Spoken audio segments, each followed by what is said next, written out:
नाज़रीन, आज हम एक बहुत ही अहम बीमारी जो कि ख़वातीन से मुतल्लिक़ है उस पर बात करेंगे, और वो है ब्रेस्ट कैंसर या छाती का कैंसर। लगता है बाजार के खाने बहुत खाते हो। जी डॉक्टर साहब, मैं ये मेडिसिन प्रिस्क्राइब कर रहा हूँ, वो आप ले लेना। अब कोई भी मसला हो तो मरहम से डॉक्टर की ऑनलाइन कंसल्टेशन बुक करो, क्योंकि डॉक्टर से बात होगी अब घर पर। मेरा नाम प्रोफेसर फ़ारूक राना है। मैं प्रोफेसर ऑफ सर्जरी हूँ अल्लामा इकबाल मेडिकल कॉलेज और हेड ऑफ़ सर्जरी डिपार्टमेंट हूँ जिन्ना हॉस्पिटल लाहौर में, और मैं प्राइवेट प्रैक्टिस हमीद लतीफ़ हॉस्पिटल लाहौर में करता हूँ। और मेरा स्पेशल इंटरेस्ट लैप्रोस्कोपिक सर्जरी और कैंसर सर्जरी है। ब्रेस्ट कैंसर दुनिया की तरह पाकिस्तान में बहुत कॉमन है। तो 1 in 9 फीमेल, हर 9 में से एक ख़ातून को लाइफ टाइम में ब्रेस्ट कैंसर पैदा होने का रिस्क है, और ये बहुत बड़ा रिस्क है। तो पाकिस्तान में बाकी बीमारियों की तरह ब्रेस्ट कैंसर भी अनफॉर्चुनेटली बहुत सारी ख़वातीन लेट प्रेजेंट करती हैं, कि जब वो एडवांस स्टेजेस पे कैंसर पहुंच जाता है तो फिर आती हैं। तो आज हम बात करेंगे कि ब्रेस्ट कैंसर की अलामात क्या हैं और इसका इलाज क्या है। तो ब्रेस्ट कैंसर बेसिकली सबसे पहले ब्रेस्ट में, छाती में कोई लंप या गिल्टी के तौर पे अपीयर होता है, और या ब्लड आ सकता है छाती से, या छाती की शेप में सडन चेंज अगर लगे तो वो भी ब्रेस्ट कैंसर की अलामत हो सकती है।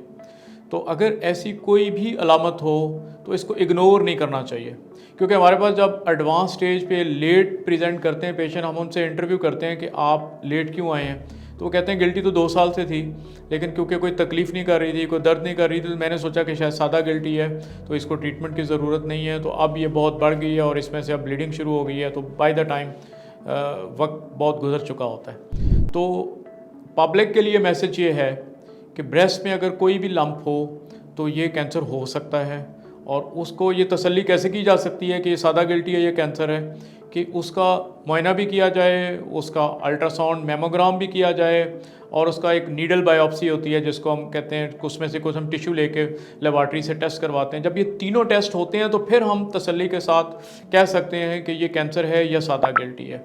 और कोई तरीक़ाकार नहीं है कि आप सिर्फ ये सोचते रहें कि ये सादा गिल्टी है और आप बहुत देर कर दें अपने मुआलिज तक पहुँचने में।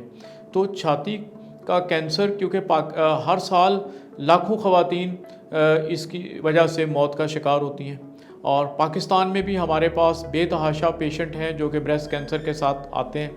तो ब्रेस्ट कैंसर का कोई तरीक़ाकार ऐसा नहीं है कि जिससे इसकी प्रिवेंशन पॉसिबल हो। इसकी प्रिवेंशन यही है कि अगर ब्रेस्ट कैंसर हो तो आप अर्ली स्टेज पे अपने सर्जन को कंसल्ट करें, क्योंकि breast early detection saves life. कि अगर ब्रेस्ट कैंसर की इनिशियल स्टेजेस पे डायग्नोसिस हो जाए तो इसका 100% इलाज मुमकिन है। और दूसरा जो खौफ होता है, ट्रेडिशनली अगर ब्रेस्ट कैंसर हो जाए तो पूरी ब्रेस्ट रिमूव की जाती है, जिसको मेस्टेक्टमी कहते हैं।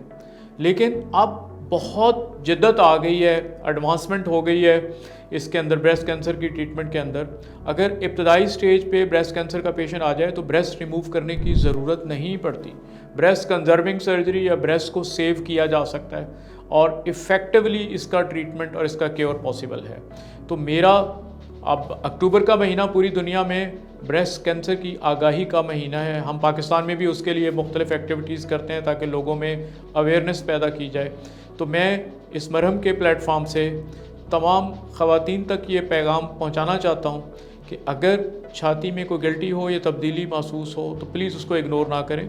फ़ौरी तौर पे आप सर्जन को दिखाएं और उसके टेस्ट करवाएं और तसल्ली करें, because early detection saves life.